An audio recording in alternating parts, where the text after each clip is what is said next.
What's going on, everybody? We have Mr. Brendan Outlaw. And what did you do today? I went X1 with Abyss Actor. An Abyss Actor at the El Dorado case tournament we had over here, with like a display case, but it was basically I think a display or a case tournament. Yeah, display, yeah. Yeah, but congrats, X1 thank with you. Abyss Actor, the most rogue deck out of everything. Yeah. Yeah. Not even sure it's rogues, we're like tier 9 million or something. But Jay, you played it and got X1. Yeah. So let's get into it. Alright, so I'm going to go ahead and get started with the spells here. The one of set rotation. Obviously, set rotation is a really good card. There's a field spell within the deck itself that's really great. We'll get into that later. One of triple tactics. I'd play this at more, but I only have one copy, and I see one ofs more than I see three ofs, so I figured, you know, why not? I see this card almost every game too, which is crazy. One of Lightning Storm, also because I only have one copy, but I would play more of it. I'm looking to play roughly around 12 blowout cards in a deck. This is a hard-going second deck, and so I need more like this. One Abyss Script Abyss-tainment. So this is the first in archetype card. The way that it works is it lets me tribute monsters to reset Abyss Scripts from grave. Really great for recursion, and then if my opponent pops it while it's set, I can summon any number from deck. I don't really get to use that effect much, so I don't worry about it. But the recursion on spell cards is really great. Two of the Abyss Playhouse Fantastic Theater field spell. This field spell is really good. I underestimated it previously, but I used to talk to Alex Mondolak about the deck, and he let me know that the effect of this field spell is really great. So first off, it's a searcher. You reveal two to search an Abyss script. Some people are stupid and they ash that because they don't know any better. That's where a lot of this deck strengths come in. But the secondary effect is that if I control a pendulum summoned Abyss Actor, the first monster effect my opponent activates each turn, so mine and theirs, becomes destroy one set spell or trap card I control. So it might not sound that great, but as we get into more of the Abyss scripts, you're going to see why it's really good. Next up is 3 Abyss Script Rise of the Abyss King. So this card pops face-up cards up to the number of attack position Abyss Actors I control, and if I control level 7 or higher, you can't respond, essentially. So it's not a hard once per turn. I can use it as many times as I get it. So what happens is I will reset it off of the continuous spell, and I'll just blow up your board piece by piece. It's really great. And then if it gets popped while it's set, I can search any 2 cards in the archetype. So essentially, field spell forces my opponent to pop this. I search 2. I'm set up well for next turn. Next up is 3 Pot of Extravagance. You really don't need the extra deck to this, so Extrav is an insane card. If my opponent ashes it, I can search safely and not worry about that getting stopped. So it's a really great card in that sense, plus it's a draw too. Next up is 3 Dark Ruler No More in the main deck. This is a hard-going second deck, so if you win the die roll, you choose to go second. If you lose it, they're going to choose to go first. It works out anyway. This is one of those 12 blowout cards that I play, and the reason why is because if you run 12 blowout cards, you have like a 93% chance to see one of them, and one of these is all you're going to need to end up winning the game. Next up is 3 Mystic Mine. I know it's sacky, it's kind of gross, but this is another one of the 12 blowout cards that I play, so I think that makes 8 with this. But Mystic Mine's a really, really good card this format, and what happens is you force out some of the negates, you activate Mystic Mine, and you just sit under that until you get the resources you need. I never just sit under Mystic Mine until my opponent decks out. I usually just sit under it for a couple turns, get a decent hand, and then I play. Plus, it doesn't hurt you because your Abyss Script Rise, the one that pops cards, you can use it to pop your own Mystic Mine. You can also cycle it because the one that tributes to set from grave, you can summon 2 monsters per turn, and then tribute both of them to reset the spells that pop stuff. So you can sit under Mystic Mine and still blow up the opponent's board. Next up is 2 Nibiru. This is 2 more of the blowout cards of the 12 that I mentioned. That puts us at 10, and I would be replacing these with 2 Lightning Storms, so these would go into the side deck, but for now, Nibiru is filling that role. It's a really good card. Easy side out against decks that don't, play through it. 2 Droll. Again, these would be in the side deck. These are the last 2 of the 12 blowout cards, and these would replace the triple tactics. Droll's just really good this format. It speaks for itself. So next up into like the actual engine. 3 Mythical Beast Master Cerberus. This card searches out the next 2 Mythical Beasts. Both are very good. The first of which is Garuda.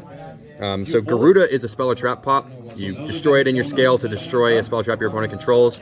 It's really good for if you know that they're going to have something set against you, like against Striker, if you know they have a Widow Anchor, or it forces Revolt out. It's pretty good as just a pop, and you only really search for that if you have a really comfortable hand, or if you already have this in hand, which is Jackal King. it's a monster negate. If it gets counters, you get counters by activating spells. It's pretty good. Worst case, you just use it to resummon the Master Cerberus. So now into the Abyss Actor cards. I play 3 Abyss Actor Melomadonna. This is the searcher of the deck. She's really versatile. Also a scale 0, which is really important. But on field, if you activate an Abyss script, she summons a level 4 or lower from deck that returns to hand at the end phase, which you can just tribute with the continuous spell to reset Rise. And then if a Pendulum monster, doesn't have to be an Abyss Actor, if a Pendulum monster you control is destroyed by battle, you can special summon this card from hand. So that's that, but the main purpose is that she searches. Next up is 3 Curtain Raiser. Also a really good card. You play this in every Pendulum deck, not just Abyss Actor. But the one thing that people don't know about it is that you can send for cost an Abyss script from deck to add an Abyss Actor from extra deck to hand. So this card is the best card in the deck for resource recursion. It's also really good for just getting a body on board without having to normal summon. It's also soft once per turn on the add from extra deck to hand, so it's really good in that regard as well. Next up is 3 Abyss Actor Extras. This card's pretty much a 1-card combo starter. If your opponent controls a monster, you can special summon it from scale, so you would scale it, summon it, tribute, scale Curtain Raiser, summon Curtain Raiser effect, dump 1 to add, and then you can make the link and summon extras and play from there. But this card starts the entire deck by itself. It's really, really good. It's also splashable on other Pendulum decks if you're just looking for free special summons and a going second build, but most decks won't play that, just the Curtain Raiser.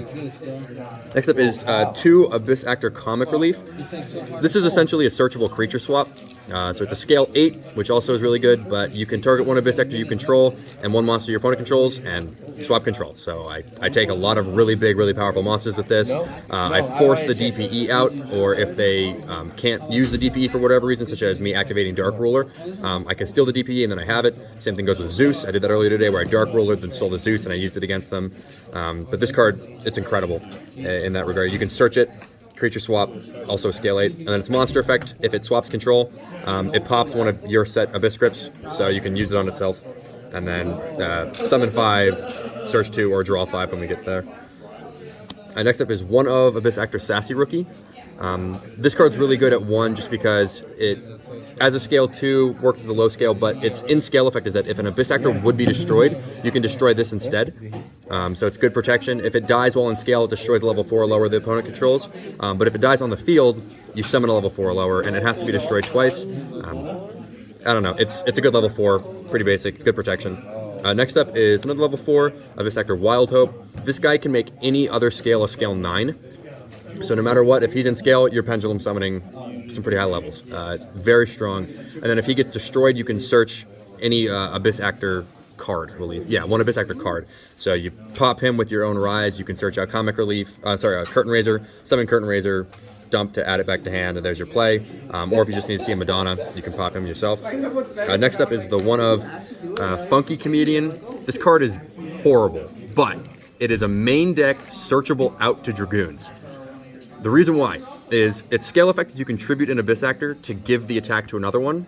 So the next guy that I'm going to show you, and any of the level 4s, makes it over 4k. So you can just swing over Dragoons. Second is if it gets summoned, it gains 300 attack for each Abyss Actor you control, and then you can give that attack to another Abyss Actor, which again can help get you over 4k pretty easily, and you can just swing over Dragoons. So it's a main deck Dragoons out, scale 8. It's not that big a deal.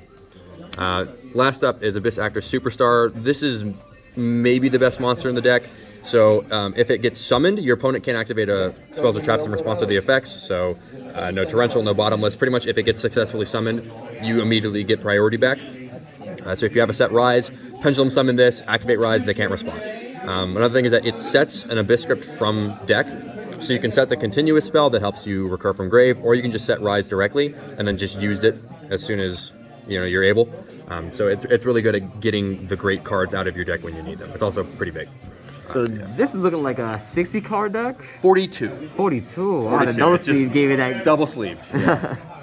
Alright, let's go into the side. Yeah, so side deck, 3 Lancia, really great card. Once again speaks for itself.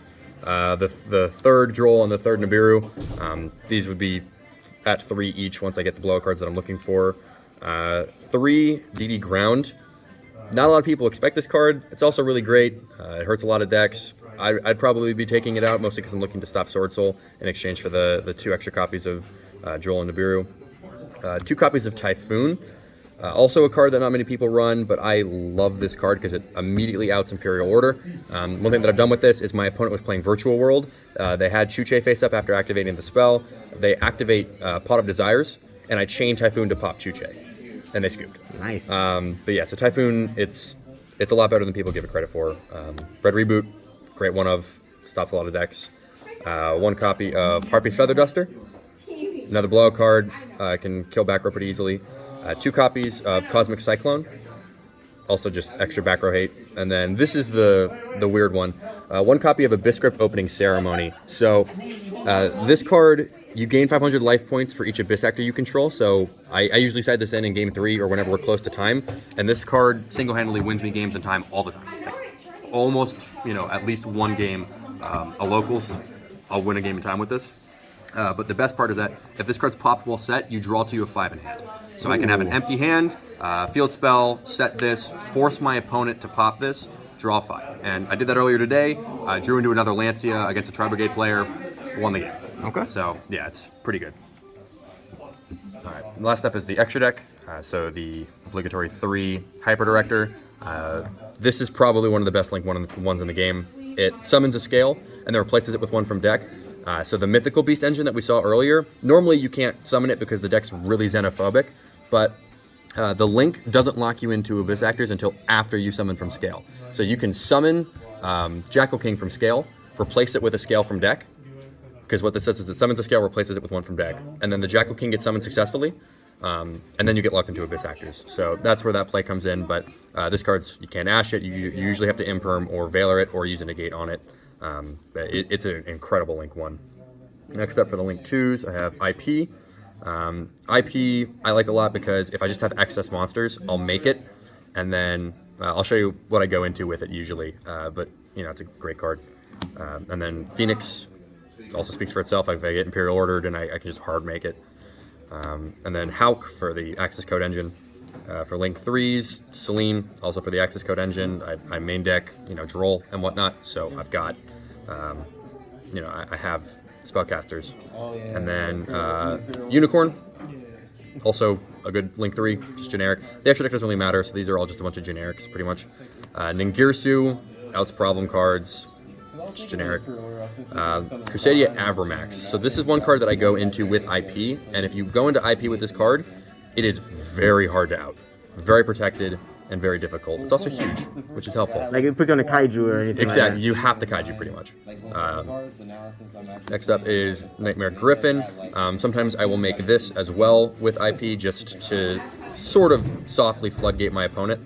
It's not that great. Sometimes you can use it to set stuff from grave as well if you can make it, but you usually don't go into it.